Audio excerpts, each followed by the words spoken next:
Hey, what's up guys? If you experience things like bloating, indigestion, stomach issues, digestion issues, anything where you don't feel good after eating or you have any sort of gut trouble, make sure you stick around because in this video we are going to be talking about the simplest way for you to heal your gut.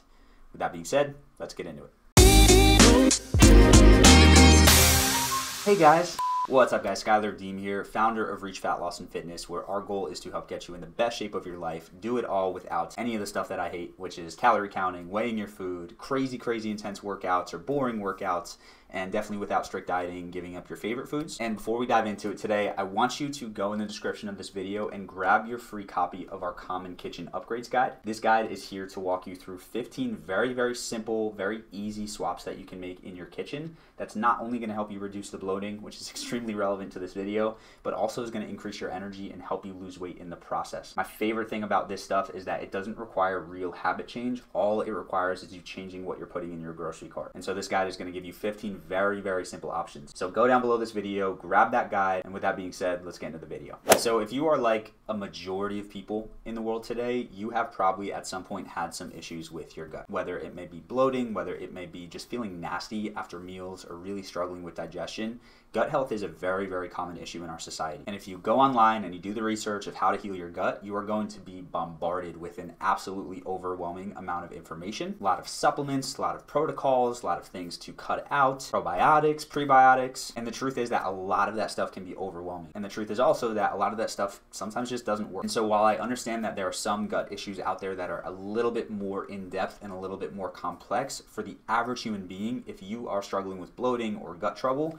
something simple is your protocol. You don't need to spend thousands of dollars on supplements. You don't need to be going through this intense, strict dieting. Sometimes all it takes is just a few key habit changes. And so in this video, we are going to cover 3 specific things that you can do to work on the health of your gut. Keep in mind, this is not an overnight process. This is something that does take time, but as long as you are listening to your body and you're making the tweaks as necessary, you will most likely see improvement. So the first thing that we are doing in this protocol is, of course, reducing any triggers. We could be putting a lot of energy into healing our gut, but if we are still consuming things or we are still surrounded by things in our environment that disrupt our gut, it doesn't matter how much healing we do because we're going to end up right back where we started. So the simple things to take a look at here are things like sugar, alcohol, antibiotics, processed ingredients, processed oils. But then the other important things are really taking a look at how do I feel after I eat. Every single person is different. There are some foods that may work really well for you that could destroy someone else's gut. And so if you are feeling bloated, if you are feeling a little bit disgusting after a meal, or like your stomach's having trouble handling things,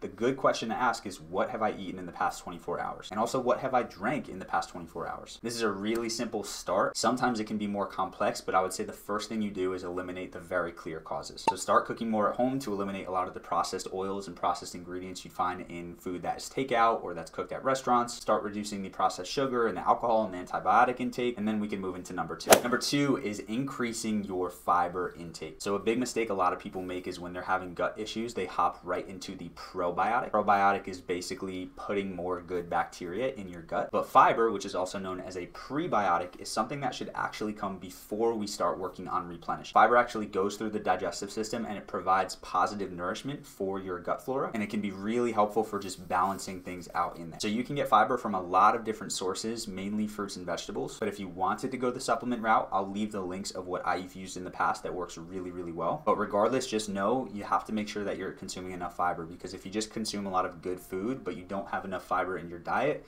your gut's not going to be very happy. And then once you have those 2 in place, the third is simple, may not always be easy for some people, but it is extremely effective, and it is a combination of intermittent and extended fast. So why is this helpful for the gut? So our body has an extremely innate ability to heal. Contrary to what a lot of people in our society believe today, we don't always need external things to come and heal. We just need to put our body in an environment where it can heal itself. And so in a society where we're so used to consistently consuming food, consistently eating 3, 4, 5, 6 times a day, taking the time to fast and take a break from food allows your body to work through it, clear out your digestive system, and then allows it to create the environment to where it can begin to replenish its healthy bacteria. So an example of that was a study in the Journal of Microbiology, and the study found that intermittent fasting has been reported to induce a significant change in the gut microbiota, which includes increasing the production of short-chain fatty acids, decreasing the circulating lipopolysaccharide levels, and ameliorate obesity and metabolic risks. So of course we're looking at that first part there, but what happens when the gut is empty is we can heal. And then the second part here, which is super cool, is when you get into the extended fast arena, which is about 24 hours or more, your body now starts to generate natural stem cell production. Stem cells are a type of cell that can morph to whatever they need to be in the body and are very useful for healing, whether it's injuries, leaky gut, anything where it needs to reproduce tissue and build back stronger. And so another cool study showed that after mice were fasted for 24 hours, researchers took intestinal stem cells out of those mice and found that the mice doubled their regenerative capacity in these stem cells. So it may sound crazy, but it is a very simple way to kickstart this healing journey. Now again, we've got these three things, but is it going to happen overnight? Absolutely not. For most people, you need to have an environmental change that stays consistent for quite a while. But if you remove these triggers and you feed your gut flora with healthy food, with good fiber, with good bacteria, and then you give it enough space with fasting, you can see some pretty incredible changes in your gut health. I'm a big fan of fasting. Hopefully for our return viewers, you know this by now. Fasting is one of the strategies we use with our clients to help them lose weight and see some pretty incredible results. And so if you are interested in learning more about that, honestly, the best way is to head to my Instagram and just DM me fasting. You can find me at Schuyfit, but also you can go in the description of this video and grab this Common Kitchen Upgrades guide, and I'll send you some other cool stuff on the side. But with that being said, thank you so much for watching. And of course, as always, make sure to eat smart, move more, sleep deep, and be grateful for this moment. I'll see you in the next video.